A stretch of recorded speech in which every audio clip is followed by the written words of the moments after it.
इंडियाच्या या परिषदेस निमंत्रित करणारे सुकुमार कांबळे सर, माजी आमदार राजीव आवळे, अजिंक्य चांदणे, हाफिज मोहम्मद अली मुल्ला,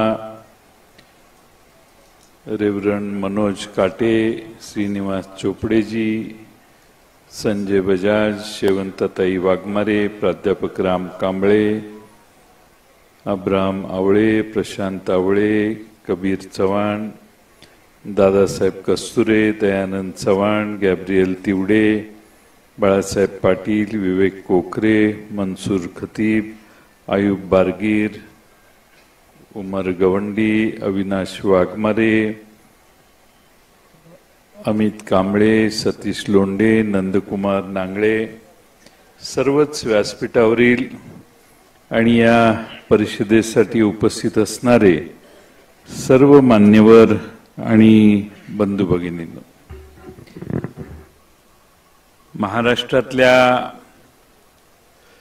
सगळ्या जनतेसमोर मुंबईला येऊन आपण फार मोठ्या प्रमाणामध्ये, श्रीनिवास चोपडे होते, एक मोठं शक्ती प्रदर्शन करून लोकांना समजून सांगण्याचा प्रयत्न केलेला आहे। अपेक्षा आहे की शहाण्याला इशारा काफी असतो, त्यांचे वरिष्ठही त्यांना समजावून सांगतील अशी अपेक्षा आहे। पण आज आपल्या महाराष्ट्रामध्ये छत्रपती शिवाजी महाराजांनी महाराष्ट्रातल्या मराठी मुलकातल्या 18 पगड जाती जमातींना, धर्माच्या लोकांना एकत्रित केलं आणि स्वराज्याची स्थापना करण्याचा प्रयत्न केला। त्या छत्रपती शिवाजी महाराजांच्या पासून बहुजनांच्या कल्याणासाठी झटणारे महात्मा ज्योतिराव फुले, सावित्रीबाई फुले, छत्रपती शाहू महाराज ज्यांनी समता कशी आणली पाहिजे समाजात याचा स्वतः आदर्श घालून दिला,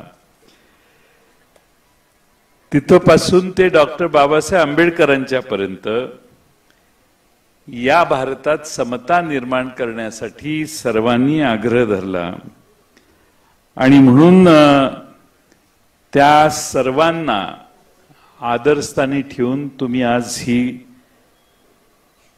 ख्रिश्चन मुस्लिम अधिकार परिषद घेतली, त्याचं मी मनपूर्वक स्वागत करतो, तुमच्या सगळ्यांचं अभिनंदन करतो।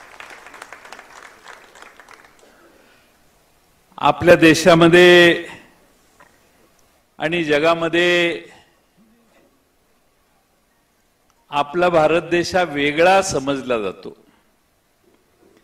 आपलं सगळ्यात मोठं वैशिष्ट्य आहे ते आपलं वैविध्य आहे। वेगळ्या जाती, जमाती, धर्म या सगळ्यांच्या बरोबर आमच्या प्रत्येक राज्यातल्या संस्कृत्याही कमी अधिक प्रमाणात फरकाने देशभरातल्या प्रत्येक राज्याच्या वेगवेगळ्या आहेत। त्यामुळं प्रचंड वैविध्य असणारा हा देश आपण आपल्याकडं पिठलं भाकरी खातो, शेजारच्या खालच्या राज्यामध्ये इडली सांबार खातात, आपण पूर्वी धोतर घालायचो, शेजारच्या राज्यामध्ये लुंगी घालायचे। एवढं वैविध्य थोड्या थोड्या अंतरावर आहे आणि म्हणून कोणीतरी असं म्हटलेलं आहे की कोस कोस पर बदले पानी, कोस कोस पर बदले पानी, कोस कोस पर बदले बानी।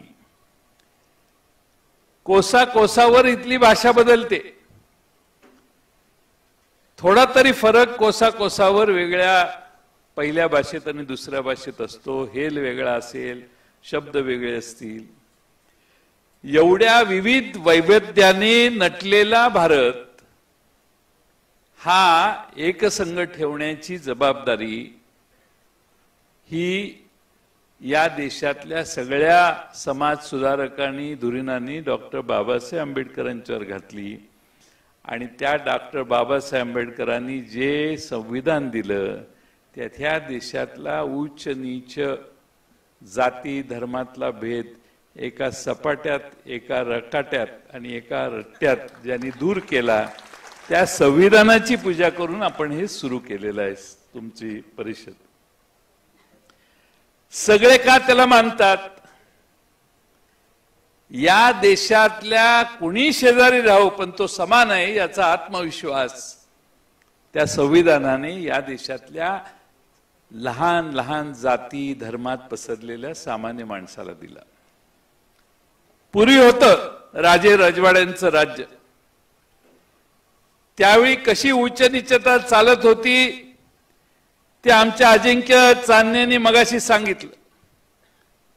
पण डॉक्टर बाबासाहेब आंबेडकरांच्या त्या संविधानाची पूजा का भारत करतो तर एका कलमाने सगळ्यांना एका लेवलला आणून त्यांनी बसवली. ही संविधानाची सगळ्यात मोठी देणगी पृथ्वीवरच्या कोणत्याही देशात नाही, ती भारतात देण्यात आली, ती डॉक्टर बाबासाहेब आंबेडकरांनी दिली.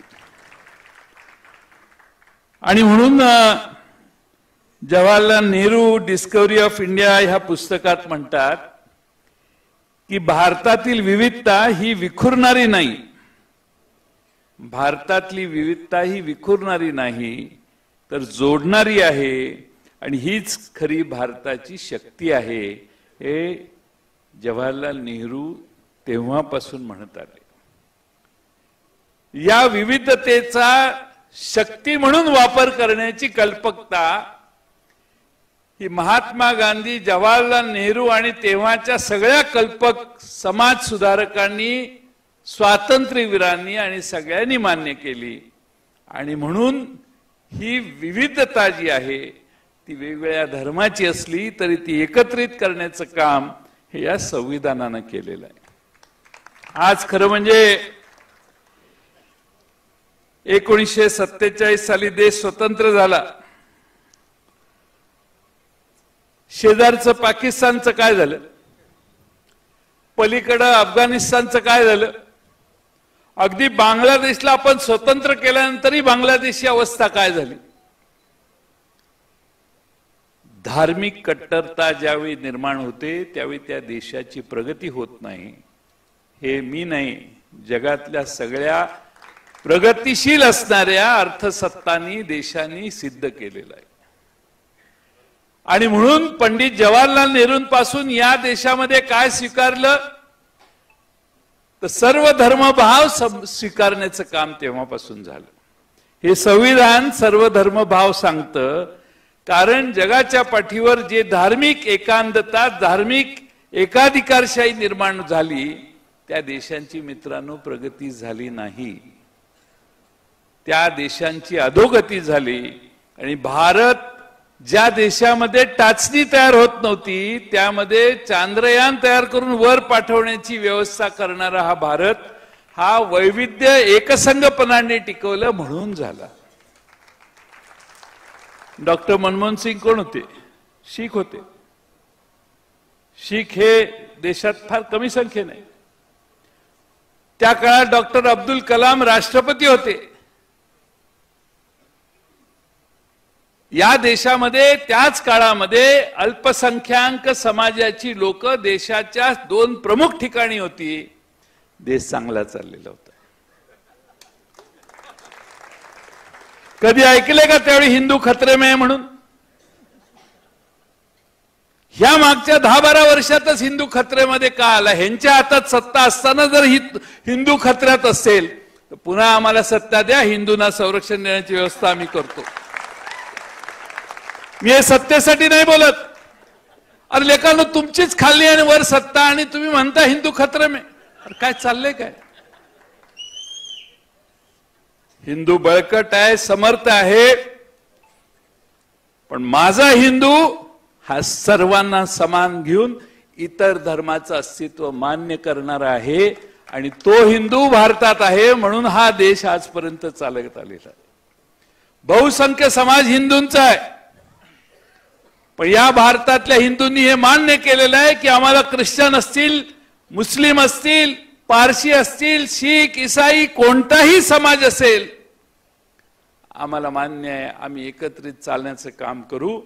या देशावर ज्याची निष्ठा आहे, ज्याला या देशाबद्दल प्रेम आहे, हा जो या देशाला मान्य करतो, देशाच्या अस्तित्वावर प्रेम करतो, देशप्रेम करतो, तो कोणीही भारतीय, कुठल्याही धर्माचा, कुठल्याही जातीचा असो, कुठल्याही समाजाचा असो, तो आम्हाला मान्य आहे. ही भूमिका देशातल्या बहुसंख्य हिंदूंनी घेतलेली आहे, हे कुणीही विसरता कामा नये.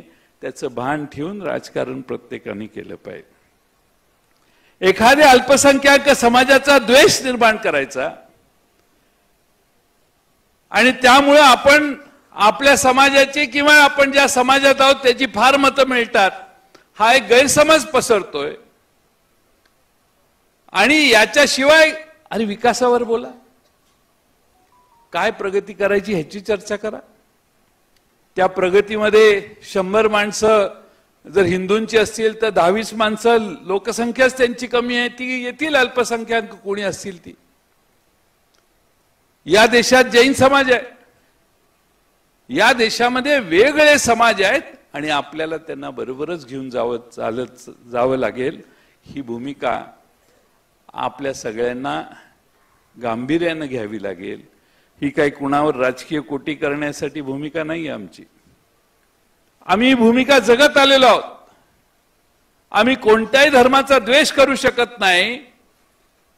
त्या धर्माने आमच्यावर अतिक्रमण केलं तर नक्की त्याचं प्रत्युत्तर आम्ही देऊ शकतो, पण त्यांचा द्वेष करण्यापेक्षा त्यांना सरळ मार्गावर आणण्यासाठी जे काही विधिवत त्या संविधानात दिलेलं आहे त्याप्रमाणे डॉक्टर बाबासाहेब आंबेडकरांनी या सगळ्याची तजवीज केलेली आहे. आपण कायद्याने वागू ना. कायदा हातात घेऊन कोणाला तरी मारल्यानंतर आपल्याला फार मोठं स्फुरण चढत असेल तर तो त्यांचा गैरसमज आहे असं माझ्यासारख्या कार्यकर्त्याला वाटतं. आज खरं म्हणजे आपण या देशामध्ये अलीकडे एक मोठा प्रॉब्लेम झालाय. वाचाळवीरांची संख्या लय वाढली आहे, कारण मार्केटच नाही ना.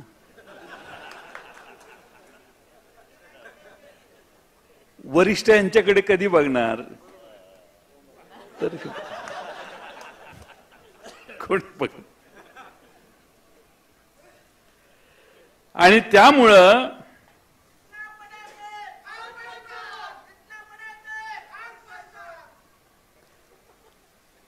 आपण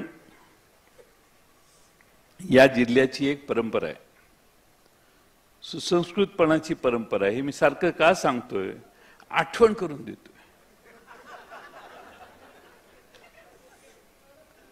फार मोठमोठ्या माणसांनी या देशातनं, या जिल्ह्यातनं भारताच्या स्वातंत्र्य सैनिकांना, भारताला स्वातंत्र्य मिळवून देण्यासाठी संग्राम केला. अरे हा ब्रिटिशांना न घाबरलेला जिल्हा आहे, यांचं काय घेऊन बसता. वसंतराव दादांनी ज्यावेळी सांगलीच्या तुरुंगातनं उडी मारली, गोळी मागणं झाडत असताना देखील आपल्याला स्वातंत्र्य लढ्यासाठी लढाई करायची म्हणून तिथून बाहेर पडले धाडसानं. तो हा सांगली जिल्हा आहे. ह्या जिल्ह्यामध्ये आणि मी ज्या भागातनं येतो त्याचं तर वैशिष्ट्य लय मोठं आहे. हा जिल्हा लढाऊ आहे. हा प्रेमानं जिंकता येतो. जिंकायचं असेल जिंका, प्रेमानं जिंका यार. असं का करताय. सामान्य माणसांवर, गोरगरिबांवर प्रेम करा, सर्व जाती धर्मांवर प्रेम करा. ही माणसं तुम्हा सगळ्यांना डोक्यावर घेतील, काय अडचण नाही. पण समाजामध्ये, जाती जातीमध्ये भेद करून फार समजूतदार आणि हुशार लोकांचा जिल्हा आहे. आणि तो जसा डोक्यावर घेतो तसा पायाखाली देखील घेतो. हे जरा समजून घ्या. मी आपल्याला खरं म्हणजे डॉक्टर बाबासाहेब आंबेडकरांचं एक वाक्य सांगतो. त्यांनी त्यावेळी सांगितलं होतं की समाजाची खरी उन्नती ही एकोपा, बंधुता आणि समानतेवर आधारलेली असते. मी मगाशी जे सांगितलं शेजारच्या देशांची परिस्थिती, एकोपा पाहिजे, बंधुता पाहिजे आणि समानता पाहिजे. आणि ही समानता ही डॉक्टर बाबासाहेब आंबेडकरांना जी अभिप्रेत होती ती आजपर्यंत या देशात निर्माण करण्यासाठी अंधश्रद्धेत अडकलेला हा देश होता. पंडित जवाहरलाल नेहरूंनी काय केले सारखं सांगतात, त्यावेळी लय अंधश्रद्धा होती. काही वर्ण दिल्लीहून फतवा निघाला तरी धार्मिक, सामाजिक वेगळ्या जातीमध्ये एवढ्या चालीरीती वेगळ्या होत्या की त्या चालीरीतींनीच न्यायनिवाडा होऊन समाजातले निर्णय व्हायचे. असा हा देशातला वेगळ्या कानाकोपऱ्यात पसरलेला समाज होता. आदिवासी प्रचंड मोठ्या संख्येनं जो आदिवासी क्षेत्रातला सामान्य माणूस आहे त्याच्या श्रद्धा, त्याच्या परंपरा या वेगळ्याच आहेत. ह्या सगळ्यातनं पंडित जवाहरलाल नेहरूंनी हळूहळू मार्ग काढला. म्हणून आपण एका व्यासपीठावर सगळे बसतोय. कुणी इथं मोठा नाही, कुणी इथं लहान नाही. इथंही आपण एकाच भावनेनं आलेलो आहोत. हे जे चाललंय ते थांबावं. आम्ही भारतासाठी आमच्या वतीनं जे काही आमचं आयुष्य आहे ते आतापर्यंत पूर्ण ताकदीनं लावलेलं आहे, पुढेही लावणार आहोत. पण यात वेगळी भूमिका कुणी घेऊ नये, ही भूमिका सामान्य माणसांच्या बद्दल आहे. खरं म्हणजे अलीकडच्या काळामध्ये फार मोठ्या प्रमाणामध्ये आपल्या देशामध्ये वेगवेगळे स्टंट केले जातात. विकासाचा मुद्दा बाजूला आहे. आता ते डॉलर, $1 खरेदी करायला आता आज सकाळी 88 रुपये आणि 15 पैसे लागायला लागले. ते मनमोहन सिंग होते त्यावेळी काहीतरी 60 रुपयाच्या दरम्यान होता, तर त्यांच्यावर टीका झाली. आता 90च्या जवळ डॉलर पोचायला लागला आपला. आमची प्रगती आहे का अधोगती आहे याचा अर्थतज्ञ विचार करतीलच. आम्ही या देशामध्ये कधीही पाकिस्तान बरोबर युद्ध करताना शेजारच्या कुठल्याही देशानं मध्यस्थी केली नव्हती. तो ट्रम्प 40 वेळा सांगतोय वाघमारे की मी युद्ध रोखलं. काल परवा तो व्हिडिओ आलाय बाहेर, तो म्हटला की मी फोन केला त्यांना आणि त्यांना सांगितलं 24 तासात थांबवा, ते चालणार नाही. 24 तास राहिले, 5 तासातच थांबलं म्हटलं. त्यालाही वाटलं होतं बाबा 24 तासात थांबतंय की नाही. 5 तासात आपण युद्ध थांबवलं. आपले लढाऊ जवान लढत होते आणि आपण या ठिकाणी बाकीच्या वेगळ्या कारणाने आपलं युद्ध थांबवायचा विचार करतो, थांबवतो. आमची अपेक्षा होती, तुमच्यासारख्या तरुण अजिंक्य तरुणांची अपेक्षा होती की आपण जाऊन पाकिस्तानने तो ताब्यात घेतलेला काश्मीरचा प्रांत तो ताब्यात घेऊया. पाक व्याप्त काश्मीर ताब्यात घ्यायची एवढी संधी मोठी दुसरी कधीच नव्हती. नाही झालं. परराष्ट्र मंत्री म्हणतात की आम्ही पाकिस्तानला कळवलेलं, आम्ही जरा उद्या करतोय. अरे सांगून त्यांना म्हटलं ते आतंकवादी त्या खोल्यांमध्ये आणि बंकरमध्ये बसले असतील का? पाकिस्तानला विरोध हे पूर्णपणाने या भारतातल्या प्रत्येक माणसाच्या मनात होतं. सगळा देश तुमच्या मागे होता. तुम्ही का नाही पाकिस्तानचा पूर्ण नायनाट करण्यासाठी पावलं उचलली? त्या ट्रम्पच्या नादाला लागला. त्या ट्रम्पने आदेश दिला म्हणून गप्प बसलो. परत त्यांनी टेरिफ पण नंतर वाढवलं, 50% झालं टेरिफ.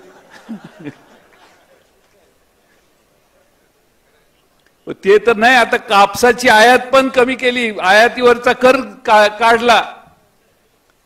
कापूस कमी दराने यायला लागला. देशातल्या कापूस उत्पादकांचं मात्र, देशातल्या सोयाबीन उत्पादकांचं मात्र अनेक प्रश्न आहेत. ते जाऊ दे, तो विषय आजच्या सभेचा नाहीये. पण मी या ठिकाणी यासाठी हे सांगतोय की ह्या देशाची प्रगती व्हावी, या देशात सगळ्यांनाच वाटतंय की या देशाची प्रगती व्हावी, जे चांगलं आहे त्याला चांगलं म्हणण्याची आमची सगळ्यांची धारणा आहे. अलीकडे काय चाललंय, शिवाजी महाराजांचं नाव घ्यायचं. शिवाजी महाराजांचं मुस्लिम विरोधी होते असं सांगायचं काम अलीकडे चाललंय. त्यांचे शिवरायांचे अंगरक्षक ही मुस्लिम होते. हे विजापूरकर आदिलशाही निजामाकडं हिंदू सरदार होते आणि छत्रपती शिवाजी महाराजांच्याकडे मुस्लिम सरदार होते. मुस्लिम लोक छत्रपती शिवाजी महाराजांच्या सैन्यात होते आणि त्यामुळे माझं मत आहे की शिवाजी महाराजांचा लढा हा धार्मिक नव्हता, हा स्वराज्यासाठी होता. जे त्यावेळी मुघलांनी आणि आसपासच्या सत्तारूढांनी या महाराष्ट्रामध्ये लोकांना आनंदवित छळ करण्याचं, त्यांना प्रचंड त्रास देण्याचं जे काम चाललं होतं ते थांबवण्यासाठी छत्रपती शिवाजी महाराजांची तलवार त्यांनी उपसली आणि स्वतःचं राज्य निर्माण केलं, जे रयतेचं राज्य म्हणून त्यांनी निर्माण केलं. त्यांनी कधी म्हटले नाही की हे माझं राज्य आहे. तुम्ही दृष्टिकोन बघा, त्यांनी रयतेचं राज्य निर्माण केलं. सर्व जाती धर्मातली लोक या त्यांच्या सैन्यात होती. त्यांनी त्यात मराठा असेल, माळी असेल, धनगर असेल, रामोशी असेल, मातंग समाज असेल, महार समाज असेल, आगरी असतील, वंजारा असतील, कोळी असतील, सगळ्या जाती मुस्लिमांसकट त्यांच्या सैन्यात होत्या. हे आपल्याला विसरता येणार नाही. पहिला स्वराज्याचा सरनोबत नूर खान बेग होता. घोडदळातील अत्यंत महत्वाच्या पदावर सिद्दी हलाल होता. पन्हाळा वेढ्यातून शिवाजी महाराजांची सुटका करण्यासाठी नेताजी पालकरांच्या खांद्याला खांदा लावून हे लढले. शिवाजी महाराजांच्या अंगरक्षक होते, त्यातही मुस्लिम समाजाचे अनेक अंगरक्षक होते. सिद्दी इब्राहिम देखील छत्रपती शिवाजी महाराजांच्या अंगरक्षकांपैकी एक होता. आणि शमा खान हे शिवाजी महाराजांचा विश्वासू सरदार होता. मदारी मेहतर फरास असणारा स्वराज्यनिष्ठ होता. हे काही नवीन नाही, सगळ्या महाराष्ट्राला माहिती आहे. अलीकडं काय आहे की त्या व्हॉट्सअप वाचतच नाही कोण. त्या व्हॉट्सअपवर आलं की तेच खरं समजतं. छत्रपती शिवाजी महाराजांचा इतिहास आपण लोकांच्या पुढे वारंवार सांगायला पाहिजे. तो यासाठी की लोकांना कळलं पाहिजे की सगळे छत्रपती शिवाजी महाराजांच्या वर एक होते. कुठल्याही धर्माचा भेद छत्रपतींनी केला नाही. त्यांच्या आरमाराचा प्रमुख दौलत खान होता. इब्राहिम खान त्यांच्या तोफखान्याचे प्रमुख होते. त्यांच्या राज्यात स्वराज्यामध्ये 700 पठाणांची फौज होती. मोगल, आदिलशाह, इंग्रज, पोर्तुगीज यांच्याशी त्यांचा संघर्ष स्वराज्यातल्या जनतेच्या न्यायासाठी होता आणि म्हणून तो संघर्ष धार्मिक नव्हता. हे पहिल्यांदा सगळ्यांनी लक्षात घेतलं पाहिजे. अफजल खानाला मारलं, तो स्वराज्याचा शत्रू होता, स्वराज्यावर आला म्हणून त्याला आपण मारलं. त्याच्याबरोबर त्यांच्या महाराजांवर वार करणाऱ्या कुलकर्णीलाही मारलं. हो, अत्याचार करणाऱ्या बाबाजी गुजरला, रांझ्याच्या पाटलाला पण मारलं. त्यांनी कधी भेद केला नाही की नाही हा हिंदू आहे, ह्याला नाही करता येणार आपल्याला.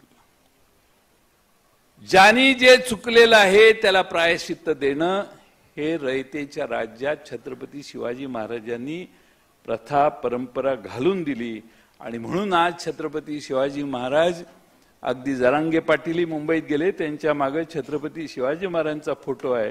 तो समतेचा न्याय देणारा राजा म्हणून आहे. सगळेजण आज त्यांना पुजतात, ते ह्यासाठी पुजतात, जगभर त्यांना आज मानलं जातं. आणि म्हणून काही खोटा इतिहास सांगण्याचा काहींनी तर व्यवसाय सुरू केलेला आहे.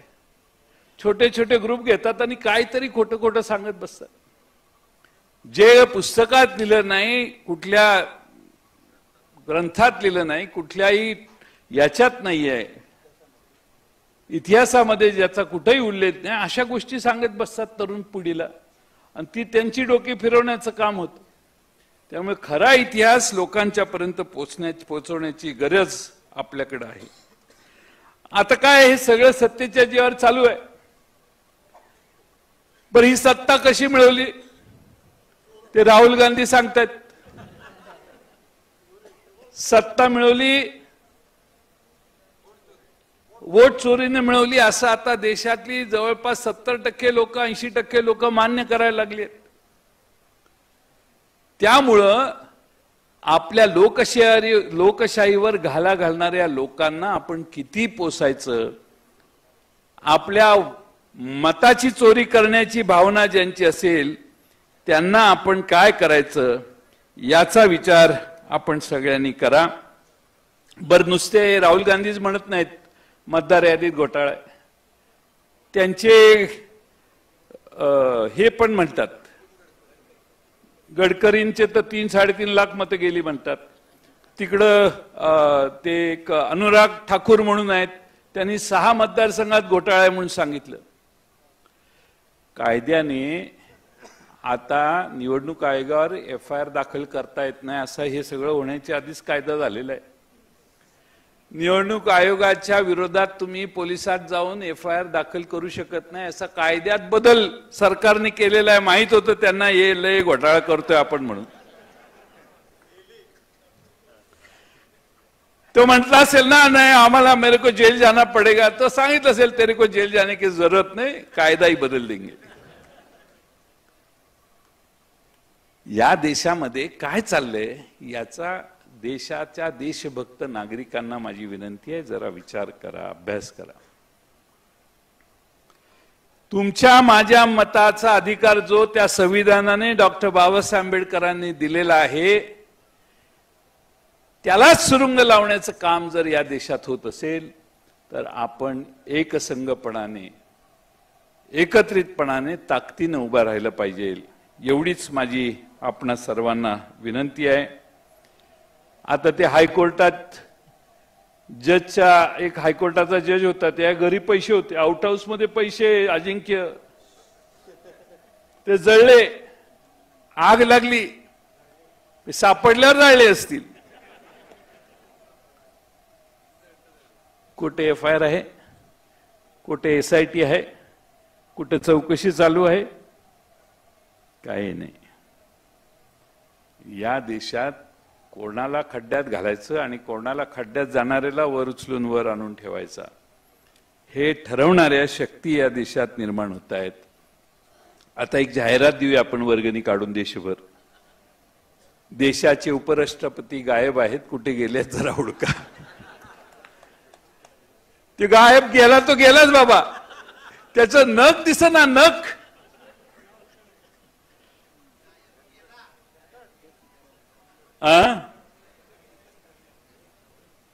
नख दिसेना. सुकुमार कांबळे आतापर्यंत 10 वेळा विचारले असेल, मला म्हणतात साहेब ते कुठे गेला असेल उपराष्ट्रपती. आता काय मी त्याला घेऊन गेलो का काय, मला का विचारताय.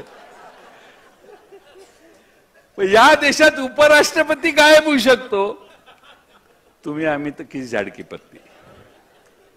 हे जे नखरे चाललेत ना ते त्या जीवावर चाललेत की आम्ही काही करू शकतो या देशात. हे काय घेऊन बसलेत. हे कोण काढला गॅब्रियल, कोण काढला अजिंक्य, कोण काढला सुकुमार, कोण कांबळा श्रीनिवास काढले, कोणाचं काहीही करू शकतो. हा आत्मविश्वास या देशातल्या काही लोकांच्या मनात सत्तारूढ लोकांनी निर्माण केलेला आहे. आणि म्हणून माझी आपणा सगळ्यांना विनंती आहे की आपण ही परिषद समाजात भीतीचं वातावरण राहू नये म्हणून घेतोय. समाजाला भीती दाखवणाऱ्या लोकांच्या पासून घाबरण्याची गरज नाही. या ठिकाणी बळजबरीनं कुणाची धर्म बदलण्याचं काम असेल तर त्याला आम्ही देखील विरोध करू. कोणाची इच्छा नसेल आणि त्याचा धर्म परिवर्तन होत असेल बळजबरीनं तर त्याला आम्ही देखील विरोध करू. पण त्यासाठी पोलिसांनी काम करावं आणि ते सिद्ध करावं ना. तुम्ही आम्ही कोण निर्णय घेणार की यांनी हेच केलं म्हणून? काहीतरी प्रूफ पाहिजे, काहीतरी एव्हिडन्स पाहिजे. आणि म्हणून ख्रिश्चन समाजावर अन्याय होत असेल, मुस्लिम समाजावर अन्याय होत असेल, कोणत्याही जातीवर अन्याय होत असेल तर त्यांच्या मागे ठामपणानं उभं राहणं हे लोकशाहीचं मूल्य जपणाऱ्या माझ्यासारख्या प्रत्येक कार्यकर्त्याचं कर्तव्य आहे असं मी मानतो. आज तुम्ही सगळ्यांनी एकोपाट ठेवा, एकसंघ रहा. माझी तुम्हा सर्वांना विनंती आहे की ही परिषद ही आपण कशासाठी घेतली तर समाजातल्या कुणी घाबरू नये. या देशात न्याय व्यवस्था आहे त्यावर आमचा अजूनही विश्वास आहे आणि त्यामुळं या न्याय व्यवस्थेला, संविधानाला आपले रक्षक समजून आपण निर्भीडपणानं समाजात वावरता आलं पाहिजे. आपण कोणाला तरी एका व्यक्तीच्या कृत्याला आणि वाक्याला घाबरून, कोणतंही चुकीचं घाबरून पाऊल टाकण्याची गरज नाही. आपणही संविधानात जे आहे त्याचप्रमाणे वागू आणि दुसऱ्यांकडूनही तीच अपेक्षा करूया एवढंच या निमित्तानं सांगतो. आज आपण तुम्ही सगळ्यांनी एक साने गुरुजींचं वाक्य आहे, कुणाना व्यर्थ शिनवावे, कुणाना व्यर्थ हिनवावे, समस्ता बंधू मानावे, जगाला प्रेम अर्पावे.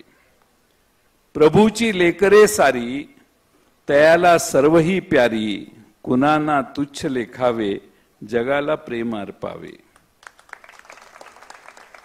शाळेत गेले असतील तर हे त्यांना शिकलं असेल ते, असं मला वाटतं. अपेक्षा करू परमेश्वराकडं हीच प्रार्थना, देव त्यांना सुबुद्धी देव एवढीच अपेक्षा मी व्यक्त करतो. आपण सगळे इथं एकत्रित आलात. सुकुमार कांबळे सरांनी अतिशय आग्रहानं तुम्हा सगळ्यांना बोलवलं. तुम्ही स्वतः सगळे मोठ्या संख्येनं इथं आलात. आमचे अजिंक्य चांदणे बीडवरून आले.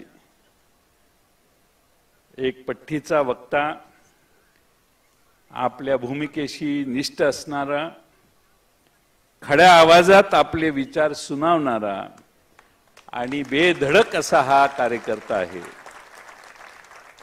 मी पहिल्यांदा त्यांचं भाषण ऐकलं तेव्हापासून माझं त्यांच्यावर प्रेम आहे. आज तुमच्या सगळ्यांच्या समोर त्यांचं अतिशय शांत, म्हणजे 100 मार्कापैकी 20 मार्काचंच भाषण झालेलं आहे. मैदानात त्यांची भाषणं ऐकली तर ती 80-90 पर्यंत जाते स्पीड. पण आपल्या सर्वांच्या समोर बीडहून ते इथं आले, त्यांचंही मी मनपूर्वक स्वागत करतो. श्रीनिवासजी, आपलेही आभार मानतो. तुम्हाला एकच सांगतो की आम्ही कायम तुमच्या पाठीमागे आहोत, तुम्ही काही चिंता करू नका. आपल्या सर्व धर्मांना एकत्रित ठेवण्याचं काम या जिल्ह्यात आम्ही सगळे करू इच्छितो आणि त्यामुळं तुम्ही कधी मनातनं अशी शंका येऊन देऊ नका की ठीक आहे सगळे आले नसतील आज, पण आमची सगळ्यांची ही भावना आहे की आपण एकत्रित राहिलो तरच या सांगलीचा, सांगली जिल्ह्याचा, महाराष्ट्राचा आणि देशाचा विकास होईल आणि तीच भूमिका आपल्या सर्वांच्या मनात असू दे अशी अपेक्षा व्यक्त करतो. प्रश्न राहिला माझ्या मतदारसंघाचा. माझा प्रॉब्लेम काय आहे, मी मंगळसूत्र चोरांच्या विरुद्ध लढत नाही. प्रॉब्लेम आहे.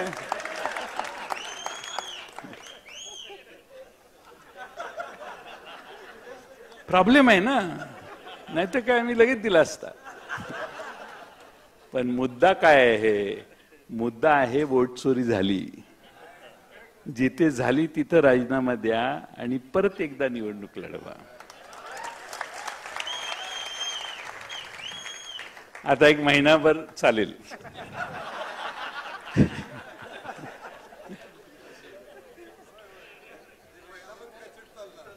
समाजामध्ये असेही काही लोक लागतात जे निंदा करणारे असावेत. आता अलीकडे मी तयार करायला लागलोय काही लोक. मी पुन्हा एकदा मला इथं बोलवल्याबद्दल आपल्या सगळ्यांचं, राजीव आवळेजी आमचे इचलकरंजीहून आले, आमचे जुने मित्र आहेत, ते अनेक वर्ष आम्ही एकत्रित काम करतोय, ते इथं आले. मौलासाहेब आले, त्यांचेही मी मनपूर्वक आभार मानतो. तुम्हाला सगळ्यांचे आभार मानतो. आणि आता काय आहे, सुकुमार कांबळेंच्या आधी मी का बोललो, मला आरतीला जायचंय, अष्ट्यात देवदर्शनाला गणपतीला जायचंय, त्यामुळं तिथं 5:30ची मुदत होती. त्यामुळं मी तुम्हा सगळ्यांची, कांबळे सरांची नम्रपणाने परवानगी घेतो आणि पुढच्या मार्गाला जातो. धन्यवाद. चला.